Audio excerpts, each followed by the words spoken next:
Yeah, the one I was showing off though, the Kingdom Galvatron, he's okay. He's just I don't know.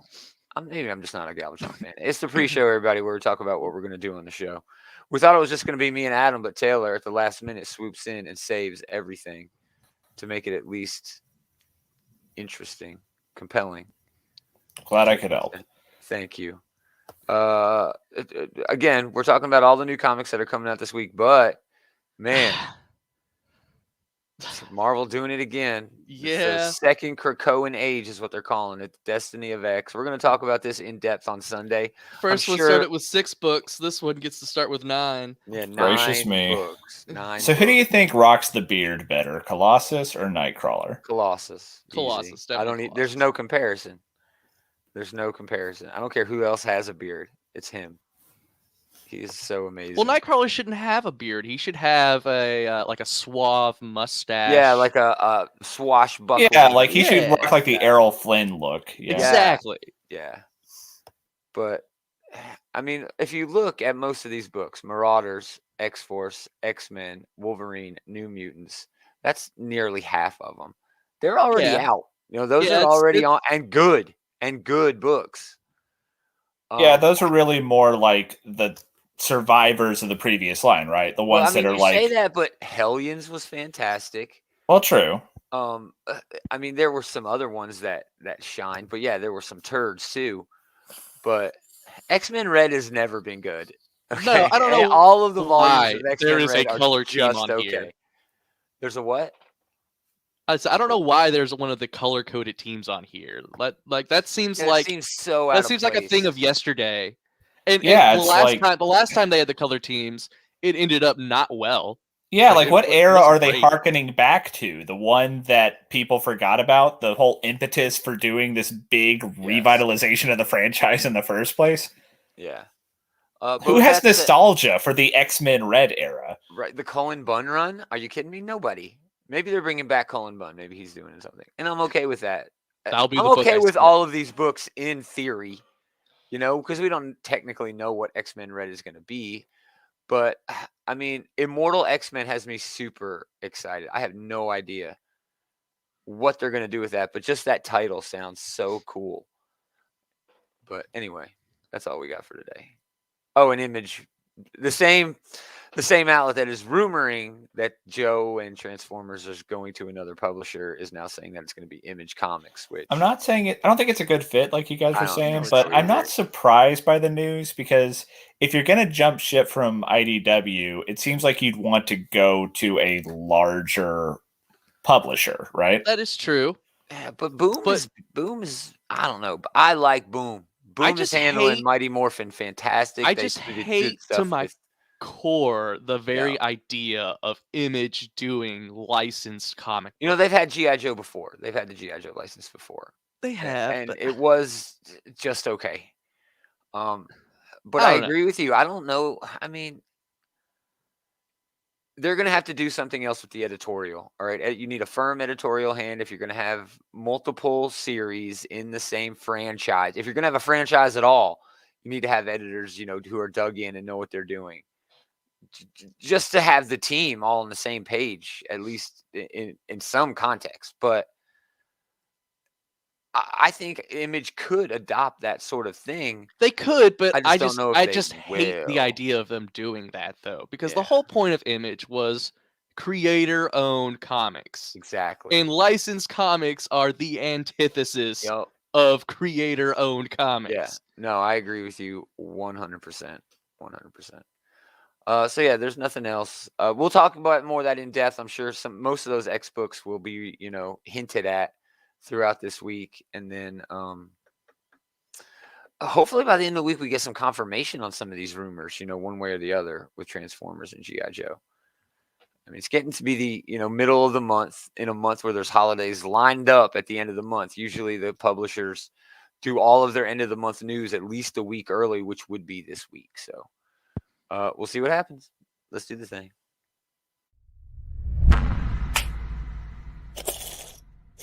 Mm-hmm. Bunch of goddamn nerds. Nerds!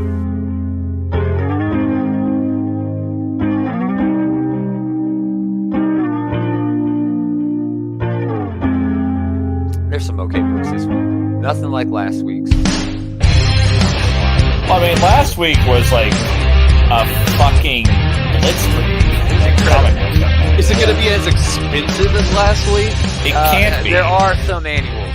Greetings, geeks. Welcome back. It's another episode of This Geek in Comics, Outward Geeky's Comic Book Shit Talk Show. Shit Talk Show. Gomer, Adam, Norma Taylor. How's it going, gentlemen? Let's get right into it this week. We did go a little long in the pre-show, but yeah, we're here. Is that big enough? Did my screen get small? I think it's fine. It's a little better. Yeah, that's good. Yeah, we're talking about all of the new comic books dropping this week. This is for December 7th. That is mañana. Technically tonight at midnight, you can get your DC comic books. Arkham City, I don't think either of the other two guys are reading this, and neither am I. Nah, I'm not. Not I.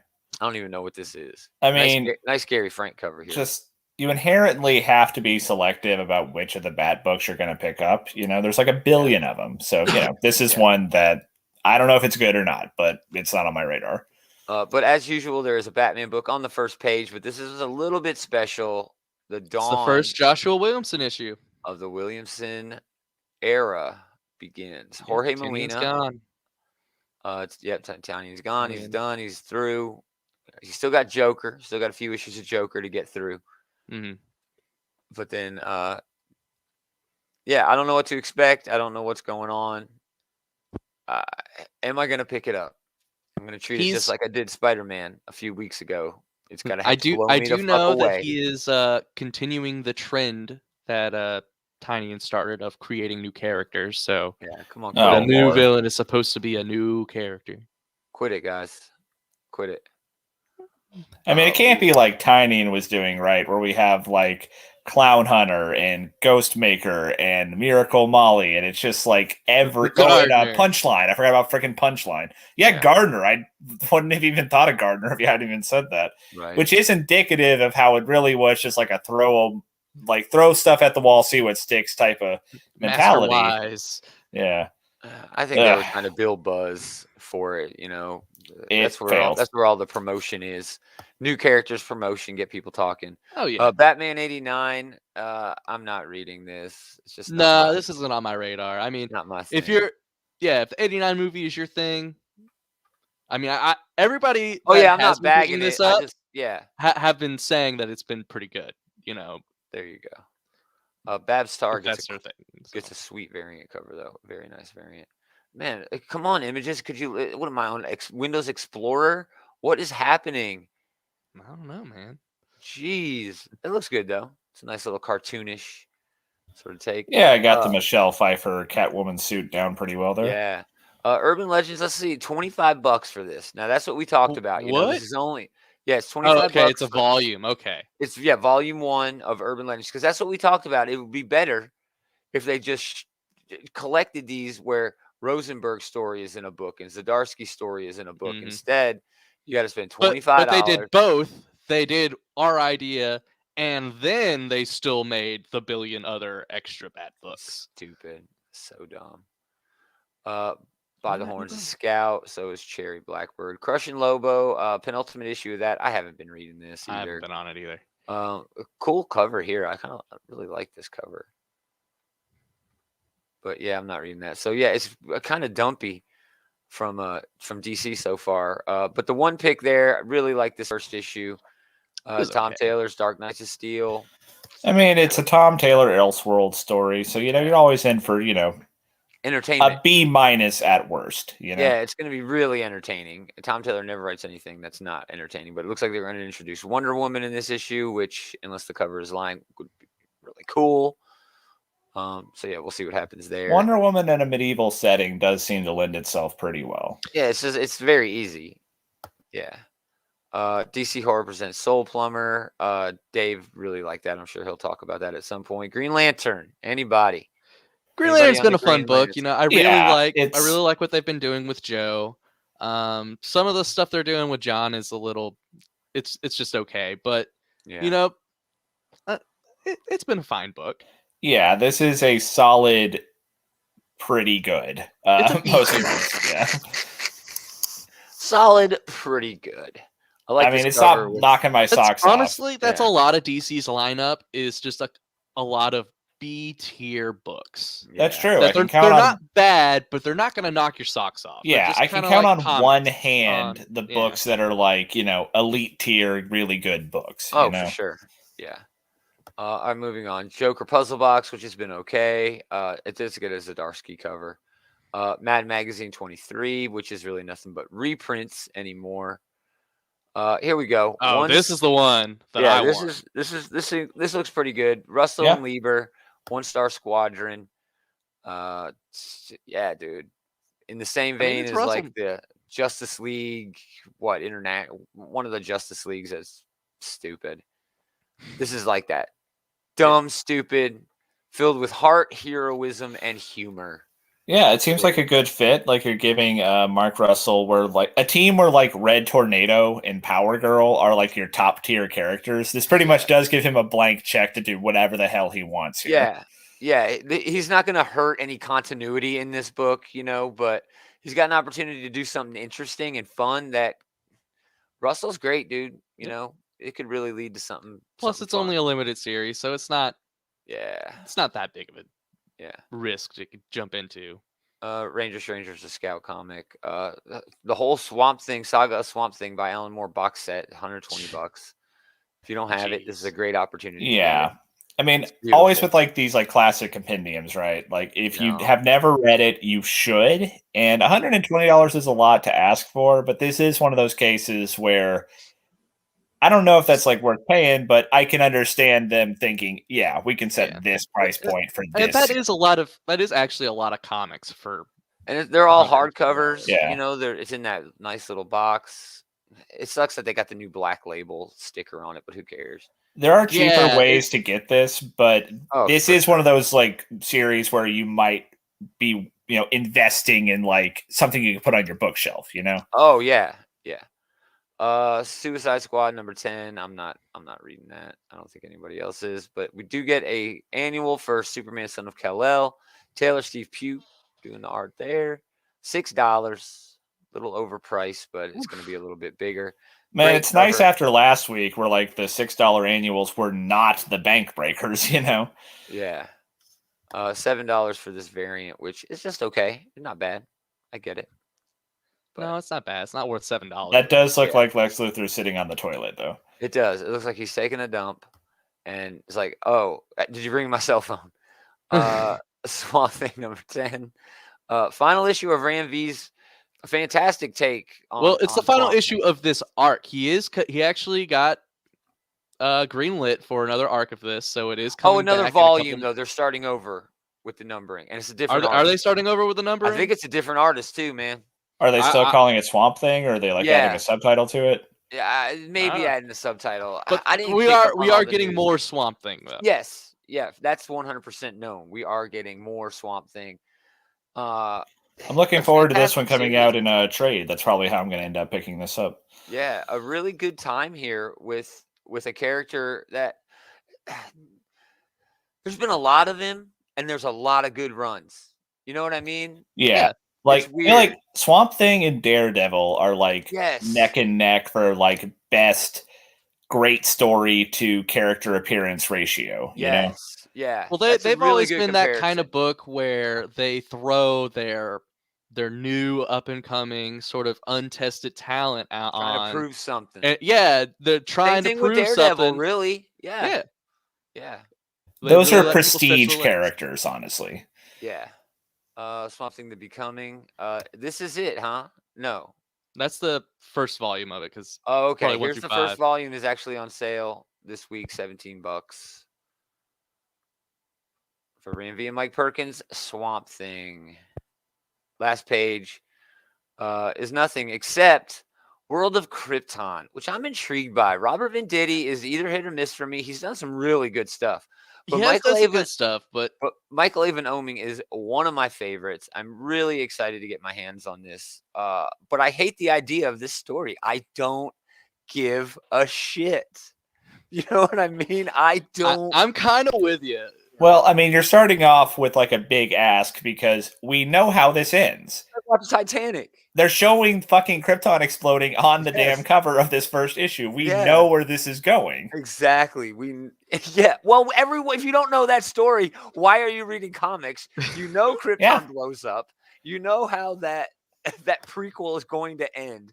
But with that said, it's like I still enjoyed watching Anakin become Darth Vader, even though I knew where that was going. Well, I don't know, man. That's a good story to tell, but they didn't tell it well. But regardless, it's just a good story to tell. People even if it's told well, why should I give a fuck? You know. But like all the characters like back on Krypton, they exist in Superman's background, and that's an okay place to leave them. You know, we don't necessarily need to flesh out these characters who only exist to give Superman like a tragic backstory to leave behind. Well, Jor-El has always kind of been there as an AI, at least in modern day. And now Bendis brought his old ass back. He's still around, no? A dumb idea. A categorically dumb thing for him to have done. Idea. Just stupid. Actually, it wasn't Bendis who brought him back. It was before that. It was during the Jurgens era on Action Comics. Yeah, wasn't he like that Mr. Oz or whatever? Yeah. Oh, so like just before they ended like New 52 Bendis still did a lot of stupid shit, but that one was not him. Sure. Nice. Give credit where credit is due. But or blame where blame is fucked warranted. up John. That's what he did.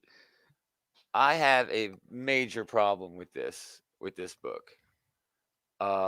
It's that I really, really want to read it, but I'm planning on like being so bored while I'm doing it. Anyway, great cover here from A. D'Amico. I'm not even sure if I'm saying that right. That's fun. That's a cute little baby. All right, moving on to everybody else. These books come out Wednesday, December 8th. Starting off at Image, a thing called Truth Number 2. It's just all right. Crossover continues. Crossover's always been good, but it's one of those ones that it just stays good. You know? It's like if you're not into crossover now, you're probably not going to get into crossover. Yeah, it's like Saga. You know, when Saga comes back, we're all, oh my god, Saga was amazing this week because it's always fucking good. Just like crossover, just like I mean, it kind of suffers from like how many different ways can I say nice things about this? Yeah, how many ways can I gush about how damn good this book is?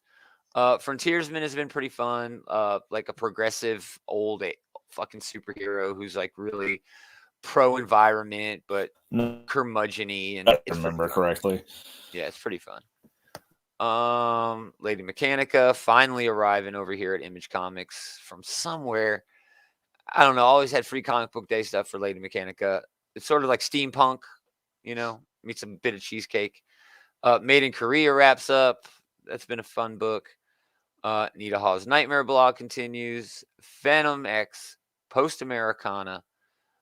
Silver Coin number 7 is probably the big takeaway for me from what's the who's writing this one? Oh, Joshua Williamson. It's Williamson. So it's a big week for him. Well, this would be way better than his other book, but his other book's going to sell a whole lot more. His other book's going to sell a whole lot more. I mean, his other book is like default, like best set, like top 5, you know, any given month book. It's usually number 1. If you remove debut issues, Batman is usually number 1 each and every month. Which used to be Spider-Man. You know, even 5, maybe 10 years ago, they've done a number on Spider-Man. They've done a number on Spider-Man. And Nick Spencer, man. It was before that. Everyone got tired of Slott, but Slott just kept working. But he kept selling too. You know, he was always top 5, top 10. But I never jumped off a Slott. I did jump off of Nick Spencer. But again, it was always top 5, top 10 or whatever because it's Spider-Man. It's like Spider-Man. Those books, a monkey could write it and it'll be top 5. I could write it, and people would still buy it. They'd bitch so bad, but yeah. What's the furthest place from here? Fantastic debut issue with Matthew Rosenberg. He's doing double-sized issues, I think, for the entire first arc. So that's an interesting book, but not much from Image Comics this week. Well, here, the obligatory. Well, yeah, there's always Walking Dead colorized issues, you know. There's always a Kirkman book, and that's your Kirkman book for the week. The Walking Dead colorized with 4 fucking variant covers. Kiss ass. Yeah. Anyway, moving on. Dark Horse does have a debut this week called Daisy. Colin Lorimer is doing the art and the writing. I'm not sure about this one. A desperate mother's 5-year search for her missing son leads her to a small town. Has a hard time fitting in, but not for the usual. Daisy stands 8.5 feet tall and is still growing. Okay. She may be descended from a race of cannibalistic giants spawned from the outcasts of heaven. That was not the hook I was expecting when you started reading the summary. Right? It's like, what? There's a name for those folks. Man, I remember from watching Supernatural, they call them something. But hey, anyway, that's wild. And yeah, I have to check that out now. You know, even if I don't read it, I still have to look at some of it. But yeah, not much else from Dark Horse this week, man. That's kind of weird. A lot of hardcovers, you know, a lot of collected shit, but yeah. IDW has Real American Hero, always a perennial favorite. But Star Trek Mirror War, which I have been following very closely, it has a tie-in now, a one-shot tie-in. Oh, for Data? Just Data. I mean, now, I wonder if they're going to do this. Data's no one's least favorite character from Next Generation, right? So if anyone's going to get a spinoff, you know, might as well be him. But they're only one issue into the event. Is everyone going to get a spinoff? It's like if they're starting it this early, I assume they are. If they were just going to do a one and done with one character, they'd wait for it to be over. So I assume, we're going to get a Worf, we're going to get a Troy, we're going to get a Riker. You know, it's going to be like War of the fucking Bounty Hunters for Star Trek. Teenage Mutant Ninja Turtles Shredder Best of continues to get the James Biggie covers. Oh yeah, that's a beautiful cover looking. It is. These are consistently very good. I was wondering what they were going to do with Shredder, but yeah, the purple and like kind of working his cloak into it. Yeah, that's pretty cool. Yeah. I mean, these are still cooler if they had only done the 4 and you could have like 1, 2, 3, 4 on your wall, but they've kept going. Now they've done Splinter, Casey, April, and Shredder, so I mean, I feel like you get the turtle issues to like display on your wall, and then like the rest of these are nice to have. I want to necessarily like continue the wall motif with them. Yeah, just the complete. Why not? Just the whole wall, right? And then the when they start doing Baxter Stockman, I think they've gone too far. You know? No, but we'll get a Krang one. We'll get a Krang one. Probably. It'd be hard to do. I mean, the cover for Krang kind of like it does itself, right? You just have to like have like Krang be like the centerpiece, like with the comic cover itself, right? Right. Transformers Wreckers Shredding Circuits penultimate issue. It's been okay.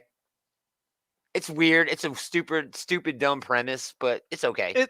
It's been fine. Yeah, it's probably been other than Grimlock. It's probably been the best Transformers book I've read in a while. Are you not counting the crossovers? Because that Back to the Future crossover was fucking awesome. I'm not counting the crossovers. Cool, dude. It was the crossovers are always pretty cool because they're just fun. You know, they're just having a good time. Yeah. All right, moving on. DC, we already went over all them. We're gonna go spinning through that. And here we go. Final issue of Amazing Fantasy. Probably the biggest disappointment of the year, even though it's not a bad series. It's not bad, but I do wish it was more fun, right? Yeah, right. Like they took what should have been like a very goofy, very fun premise, and they made it all dour. And you know, that's a choice. That's fine, but I guess it just wasn't what I was thinking going in. You know? Yeah, that's not what I was expecting. It's not what I wanted. Yeah, I didn't really need Uncle Ben shit talking Spider-Man so hard, but yeah, dude, I don't need asshole Uncle Ben. He's supposed asshole to be Uncle Ben. I think was a bad choice. He's supposed to be a nice guy. Supposed to be. In another book, I would have liked asshole Uncle Ben a lot more. But in the Amazing Fantasy book, I don't know. You're right. I wanted it to be a lot more fun. Adventure, vibrant. Weird world. Yeah, like Taylor adventure. Kept saying, like weird world, dude. Yeah. Here we go. Reason number, I don't know how long the list is. Why I'm off. Spider-Man number 80. Bay for Beyond. I'm not gonna call it dot B. That is stupid. This is ridiculous. They're milking it, getting an extra buck out of you. Yep. No, stop, Marvel. This is why Spider-Man don't sell like Batman. It is. I mean, yeah, you're not Batman wrong. is any fucking better. This is the exact same shit that I gave Nick Spencer shit for during his run, because he would constantly have special issues that would pop up out of nowhere. What was the arc with Craven's kid? From Spencer? That was Hunted. It had 5 tie-ins in 1 month. Just but not like the last 2 arcs before Sinister War. They both ended not in the actual series, but in a giant-sized Spider-Man issue that were $9. See, and that's you don't need to whip that out for like the ending of an arc, you know? Yeah. Like maybe you're ending your run with something like that, but you don't need it. Just completely loses all meaning if it's like, guys, this is where that story that I've been telling for a few months that you can kind of remember the arc for. This is where it ends, you know? Yeah.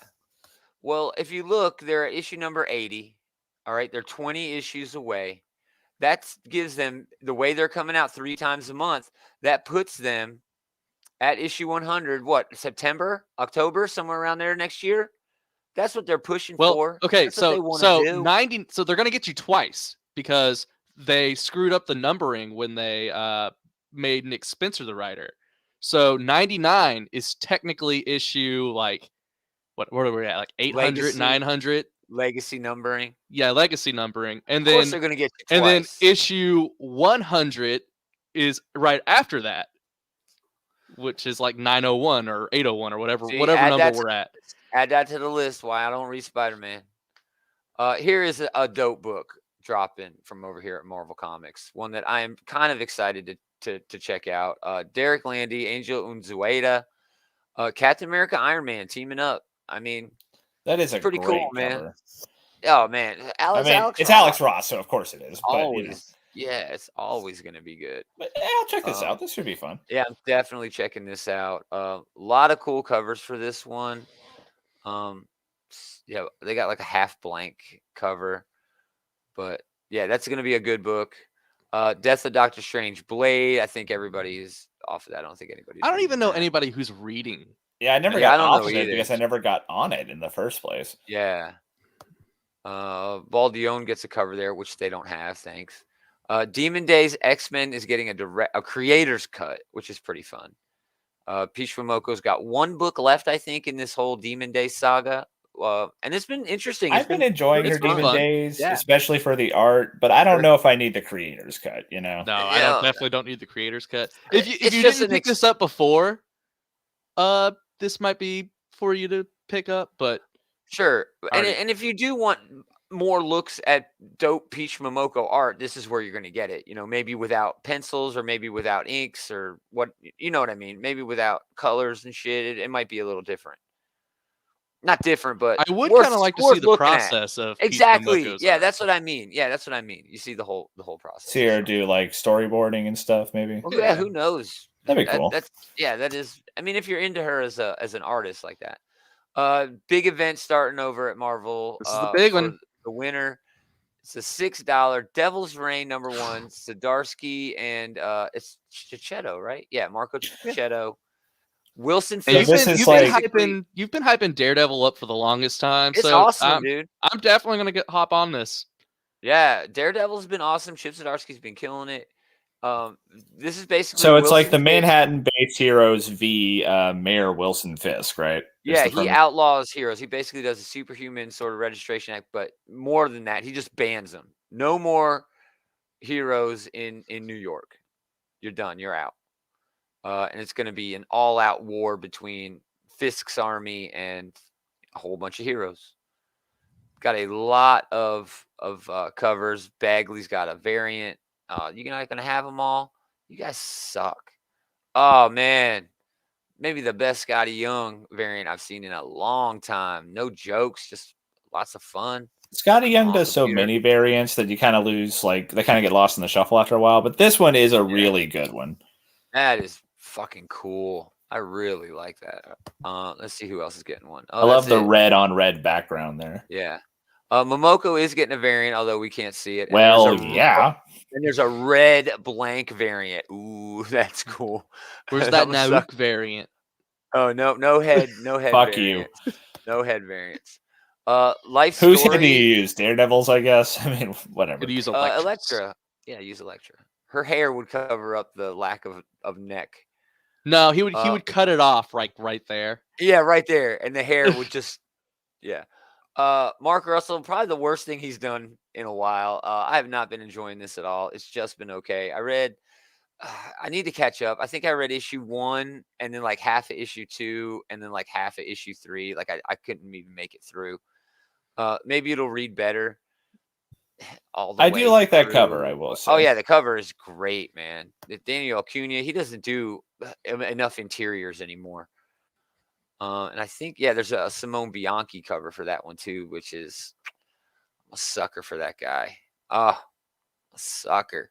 Every time he comes up, I mention that X-Men run, or I can't tell you what the story was about. It was just dope pictures of Sabretooth fighting Wolverine for like 4 issues. It was awesome. I remember reading that back at the time. Yeah. I can't tell you what it was about. I have no idea, but I remember every just awesome thing that he drew for that. Finally, this is so weird. There's been this Black Cat thing going on that Jed McKay has got this hard on for Black Cat. She's like got the Infinity Gauntlet now. There's all kinds of shit going on. Yeah, so she gonna have the glove. She gonna have this has been a surprisingly enduring, like way in the fucking background story they've been pulling together for a while. Yeah, it's just been going on and on. It's just like, wow, this is still happening. It's still happening. Yeah, it's one of those things that always gets lost in the shuffle for me. I mean, I don't know if it's good or not, but I mean, if it sure has been going on for a while. Yeah, if it's still going on, it's got to be doing something. Kind of a low key, awesome Pepe Larraz cover here. I mean, it doesn't look like it should be as good as it is when you look at just each little part, but when it's all together, it's like, wow, that's a really great cover, man. Yeah, Ji Young Yang is getting a cover too. That's pretty rad. Hellions number 18, big issue here because this is the last one. Oh man, I told you. I knew it was coming. You did. This is the last issue from everything except this solicit right here points to it being the last one. It's not solicited for the next 2 months. I've already heard some websites say that it's the last issue. So, but I don't think anything firm has come out of Marvel saying that it's the last issue. I don't know. Either way, they're getting an extra $1 out of us because of that. And I don't know. It's sad if this is the last issue. This has been a great team. It has been fun. Zeb Wells has been killing it. It's been surprisingly funny. Very heartfelt. Yeah. Yeah. I mean, it does what the X-Men was originally supposed to be. You know, sort of a found family dealing with outcasts. Yeah. You know, they're the outcasts of the outcasts. Yeah, so. These are the outcasts of the outcasts. When those outcasts, come up, these outcasts are still sort of left out. I love the idea of this issue because what's happening is they're basically being put on trial for murdering humans because that's against Krakoan law. But Krakoa itself basically put the Hellions in a position to fail by putting them on these missions where they would be expected just to not be themselves and not murder people. I don't know. Of course, Gomer, you should not murder people. You know that, right? No. Awesome Peach Momoko cover here. Oh, that is awesome. Gorgeous. Just gorgeous. And Tan is getting a cover, really Tan. I guess what's her name is going to be a big part of this. Goblin Queen, I think. Yeah, the Jean Grey clone. What's her name? I don't remember her name. Yeah, that's cool. She's coming back now, though. They're resurrecting her ass. Inferno, here it is. Oh my gosh. The penultimate issue. The Jeff DeCall cover right here. Jesus. Come on, man. Oh, look at that. Oh, man. That is cool. That is like some old school, new, it's great. Momoko got a Stormbreakers cover here as well. It looks like Momoko got 2 covers on this Oh, issue. wow. Wow, that's unusual. That is. Look at that. That's nice. I don't know. That's okay. It's still Momoko style, but I don't know. It looks good. Her faces are too awesome for them to be covered up. Like here, I'll go to this one. Like Destiny wearing a mask, and she's still got a shit ton of emotion on her face. You know, just looking down with the eyes. I do prefer that of the two, I will say. Yeah, me too. Yeah, me too. And then Vega gets a cover, which is just a Destiny cover. It's pretty nice design work, but just okay. And then Marvel Voices Community. This is in celebrating of Latinx folks. So that's cool. $10 book for that. Not terrible. Humberto Ramos gets a cover. And that's about it, man. We do get our Star Wars, our weekly dose of War of the Bounty Hunters, which is never going to end. They're actually starting like a new event, even though War of the Bounty Hunters is still going. Crimson Reign. Oh, what? Really? Yeah. Yeah. All right, so I'm sorry if this is something I should know, but who the hell is that? The story that began with War of the Bounty Hunters continues here. So you had to have read War of the Bounty Hunters to know who this is. I think that's what's her name. That's Han Solo's old lady. Han Solo's old lady is black. Yes. No, the other one from the movie who they introduced. Oh, the one that Daenerys played? Yeah. See, okay. Now we're deep. She was also in the Terminator movie. Yeah. But yeah, that's her. That's her. Who they introduced in the War of the Bounty Hunters. Or maybe just before that. But okay. Yeah, whatever. Yeah. So a lot of variants for that one as well. X-Men from Witches gets a new printing. That's a pretty good one. A classic, Claremont. And then X-Men Legends number 9, which I think this is the wrap on Larry Hama's run. Which is just a revisit to his old, Wolverine stuff. Yeah. I always like it when they reference that old Wolverine cover, him and the Hulk, I think it is. Yeah, well, the first one, it was a Hulk cover, wasn't it? Originally? Yeah. Yeah. It was from like the Peter David run, I think. Oh, yeah, I think you're right. So, yeah, great run there. So that's it from Marvel. Pretty good week from Marvel. A lot of standouts. And then that Daredevil event. I'm stoked. So we got James Bond over here at DE. Always solid. And then it's just the same old stuff they usually put out, Red Sonja. Same old cheesecake. Yeah, that softcore cheesecake. And then the Vampire. I think I saw them put out 2 books before they got to the cheesecake, though. So you know what? Good for you, Dynamite. Yeah, Nyx is showing some restraint. Nyx is still technically cheesecake. Well, those covers aren't very cheesecakey. At least, Here's the third variant for Nyx number 2. Yeah, I stand corrected. Either she just got done doing yoga, or this is straight up cheesecake. Moving on, DE, at least they're consistent. Buckhead number 1. This is a brand new book. Shobo Coker and George Cambides. I know I'm just destroying that. I have no idea what this book is about. What strange secrets lie in a mysterious town of Buckhead, USA? Toba and his mother, a renowned scientist, have just immigrated to the U.S., but instead of living in the big city, they moved to a sleepy little town in the Pacific Northwest called Buckhead. In the middle of the picturesque and pedestrian town, Toba discovers that things aren't as perfect as they seem. They find a strange video game, a perfect replica of the town as people. Soon, Toba is on the run from men in black, with his friends brainwashed by microchips. I mean, it's just all these books jump. It's like a guy and his dog are hanging out watching football, and then a nuclear bomb goes off in the backyard out of nowhere. And it's like, wow, why do you have to escalate? And then the aliens come and abduct And then the aliens. Yeah. It's like, geez. Buffy the Last Vampire Slayer is a new one, issue 1 of a 4-issue, Yeah, I think Taylor said this before. I think Taylor said this before. Once Buffy is doing the old man Logan shtick, you know that it's gone too far. Yeah. You need some help. And then Magic the Gathering and Mighty Morphin. So the new king, after IDW loses TF and Joe, of the licensed comics is going to be Boom. I really wish Joe and TF would go there, man. I don't know. It would be the best have enough faith in Image for us. Yeah, I don't have enough faith in Image. So now we're getting into everything else. I don't know. Crimson Cage #1. It looks like a wrestling horror book from AWA. It actually looks okay. Yeah, it actually looks like it might be all right. John Lees and Alex Cormack. Yeah, they've written horror. John Lees has done horror for AWA before, and it was pretty solid. So I do kind of like the schlocky cover they got going there. Yeah, it's not bad. It feels like it makes it like a horror pulp. It's got that feel to it. Yeah.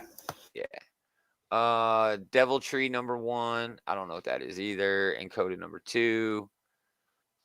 Yeah, not much from the small press. There was a lot last week from small press, and all of it got lost in the giant stack of comics that DC and Marvel were putting out. I'm sure Dave will want to talk a lot about some of these. My Bad is like a weird superhero universe. Mark Russell's doing it. It'll be interesting to see how this actually compares to the one-star squadron that he's doing over at DC. To see where he's pulling from. Space Corps #1. That's a ZEX book. Just standard sci-fi shit. So yeah, not a great week on the really small press, but the premier publishers are looking hot, man. Yeah, they are. Man, especially Marvel, man. They're hitting you with that Devil's Reign.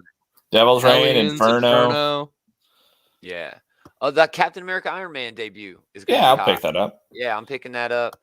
That's about it though from them. DC definitely has that debut from Mark Russell, the One-Star Squadron. Yep, One-Star Squadron. That's the thing I'm looking more to from them. I'm looking forward to that volume of Swamp Thing. Nice. Son of Kal-El gets an annual from Taylor, and Taylor's also got Dark Ages. Is it Dark Ages? No, that's the other book. Dark Knights of Steel something? Yeah, Dark Knights of Steel, yeah. Tom Taylor doing too many Elseworlds books at too many publishers, okay? It's hard to keep track. I'll check that out, and both of those books are solid. Yeah, so man, it's a big week. They got that data book over at IDW that I'm excited to read. I'm always excited to read New Trek. So it looks like Mirror Universe data is like fused with the Borg or something. He did that himself. He did that to improve himself. Yeah. They defeated the Borg. I mean, they wiped the fucking Borg out. Just because everyone's so damn hardcore. But he sort of adopted the Borg principle of bettering himself, not through seeking humanity, but through seeking anything else but humanity. At least humanity as we know it in the regular universe, Humanity in the Mirror universe is basically what we got now, in the real world. So yeah, it's interesting. It's fun. It's fun stuff.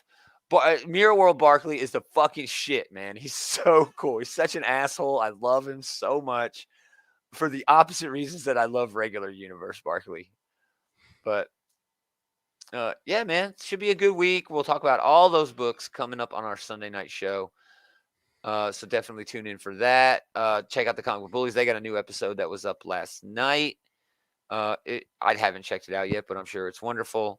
You can get all the links to all the shit we got going on over at outrightgeekery.com. We got a whole lot of stuff going on all the social media and stuff like that. We will have our best of show coming up before the end of the year. We'll tap that down and know for sure when we're going to do we'll it. Start checking our schedules, I guess, soon. I'm having a tough time coming up with any other competitor for my single best issue of the year. There's a few, I think. That Robin Race issue is the only one I can think of, man. I can think of at least one other one. There was that sword issue with Manifold, yeah. Oh, that was really good. That last issue of Beta Ray Bill's a strong contender for me, too. Well, maybe not even the last one. Maybe the one even before. Dude, that whole series. I think the first series. Okay, honestly, I think the first issue is the best issue of Beta where Sif, it just kind of like, they make Sif look like a complete bitch. Yeah, and he's just sitting there watching Rufio the whole time. Yes. Thor comes down and saves the day, and they all carry Thor off, and they leave Beta Ray Bill. Oh, you're right. Yeah, that is. That series in general is a strong contender for my best series of the year. So good. I don't know what I'm going to put for any of these yet, for sure. I've got ideas, but I haven't tapped anything down for sure. I know it's going to be that Robin race issue, though. I had such a good time reading that. I'm a huge Damian fan, so it really, really worked out.